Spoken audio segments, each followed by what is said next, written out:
Noel itu adalah orang yang saya kenal aktif di pergerakan aktivis 98. Dia sekarang jadi komisaris di anak perusahaan BUMN. Saya dulu tahunya dia menentang keras radikalisme dan mendukung pemerintah membubarkan FPI. Tapi kenapa sekarang dia menjadi pembela Munarman? Erik, tolong perhatikan anak buahnya yang jadi komisaris itu. Jangan sampai dia sudah dapat. Saya nggak berani main-main sama ideologi. Ideologi itu berbahaya. Dia bisa menjadi sebuah agama, sebuah penghambaan karena menganggapnya kebenaran.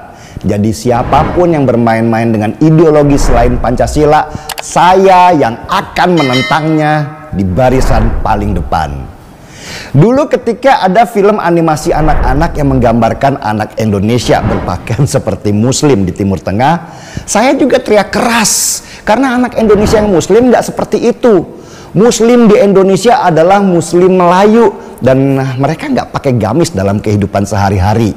Apalagi ketika saya tahu kalau di belakang film animasi anak-anak itu ada yang bernama Felix Xiao, makinlah saya teriak keras.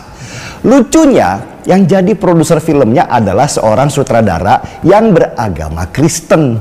Dan saya baru tahu kalau film animasi anak-anak itu memang ditujukan untuk jualan dengan mengambil pasar agama Islam di Indonesia yang mayoritas penduduknya. Saya kemudian dimarahi beberapa teman karena teriakan keras saya itu.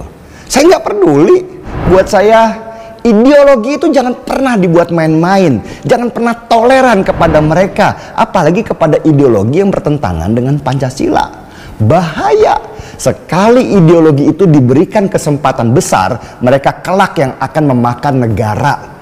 Mereka itu seperti monster yang jinak ketika kecil, tetapi ganasnya bukan main ketika sudah dewasa.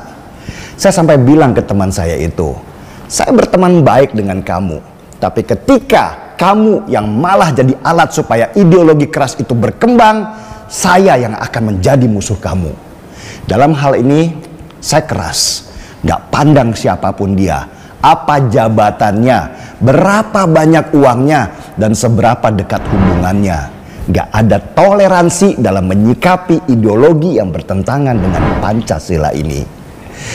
Saya ingat sekali ketika membaca buku Taliban yang ditulis oleh wartawan Pakistan, Ahmed Rashid. Di situ digambarkan bagaimana ideologi Taliban berkembang di Afghanistan dengan penuh pembelaan oleh kaum terpelajar dengan alasan klasik, yaitu kebebasan berekspresi. Dan akhirnya karena dianggap benar, ideologi Taliban berkembang di desa-desa. Pada akhirnya ketika mereka sudah kuat, mereka menguasai ibu kota dan negara akhirnya di tangan mereka. Coba tahu siapa yang pertama kali Taliban kejar ketika mereka berkuasa? Ya kaum berpendidikan itu yang dulu membela mereka atas dasar kebebasan berekspresi. Karena kebebasan berekspresi adalah musuh utamanya Taliban. Dari peristiwa di Afghanistan itu, seharusnya kita belajar bahwa merangkul ideologi yang bertentangan dengan negara kita itu sangatlah berbahaya.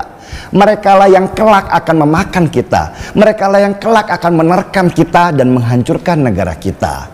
Nggak ada lagi yang namanya kebebasan kelak, kemerdekaan, keinginan untuk berkembang. Karena semua sudah diatur atas nama agama yang ditafsirkan oleh orang-orang salah. Itulah kenapa saya keras sekali melawan ideologi-ideologi keras ini. Ideologi khilafah yang ingin menjadikan negeri ini negeri agama. Apalagi ketika ideologi itu ingin dicapai dengan kekerasan, dengan bom bunuh diri misalnya.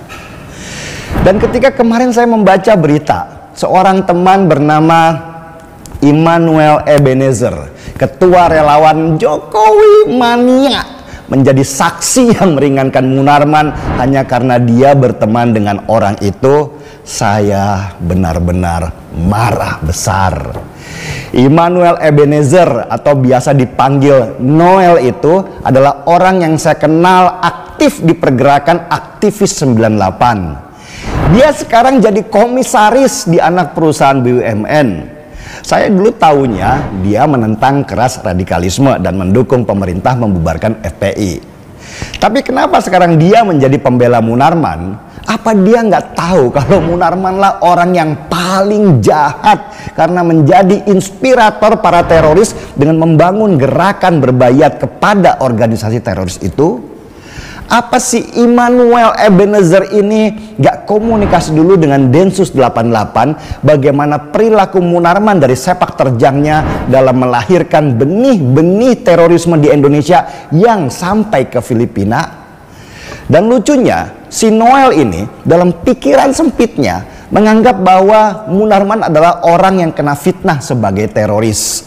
Dia lalu membandingkan Munarman dengan Presiden Jokowi yang juga sering kena fitnah. Hei Noel, Pak Jokowi itu bukan teroris Noel. Dan Munarman teroris itu juga bukan fitnah. Aparat itu sudah punya data-datanya. Dan banyak saksi yang juga memberatkan dia di sidang karena kehadiran dia di Makassar waktu bayat di tahun 2015. Orang-orang seperti Immanuel Ebenezer inilah yang tanpa sadar menjadi alat untuk kelompok garis keras dengan mudahnya menyebarkan faham radikalnya. Karena selalu dibela serusak apapun mereka. Para elit teroris seperti Munarman ini faham kalau selalu ada orang-orang yang bisa dimanfaatkan untuk membela mereka karena ada hubungan emosional.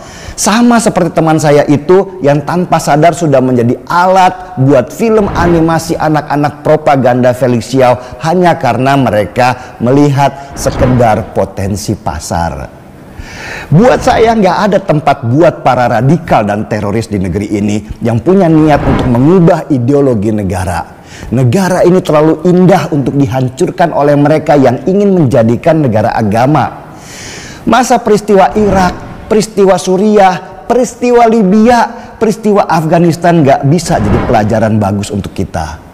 Tuhan itu masih sangat sayang pada kita, pada bangsa Indonesia. Karena itulah contoh kerusakan akibat ideologi perusak itu gak dihadirkan di Indonesia, tetapi di negara-negara di Timur Tengah. Kita hanya disuruh belajar saja dari kejadian-kejadian itu. Masa gak bisa? Masa begitu bodohnya kita ketika disampaikan bukti-bukti banyak negara hancur karena memelihara pengusung khilafah dan sedikit pun kita nggak belajar darinya. Saya ingin hanya sampaikan ini saja kepada Erick Thohir, Menteri BUMN kita. Pak Erick, tolong perhatikan anak buahnya yang jadi komisaris itu. Jangan sampai dia sudah dapat jabatan, dia sudah dapat makan, dia dapat fasilitas, semuanya dari negara. Tapi malah menjadi pengkhianat dengan menjual anak bangsa. Kalau saya yang jadi Menteri BUMN, jelas saya pecat orang itu. Karena buat saya, siapapun yang berada dalam satu barisan dengan para teroris itu adalah bagian dari mereka juga. Gak perlu penjelasan apapun. Sebagai Menteri, Pak Erick Thohir harus tegas dan tidak mentolerir apapun yang bisa membahayakan negeri ini. Seruput dulu kopinya.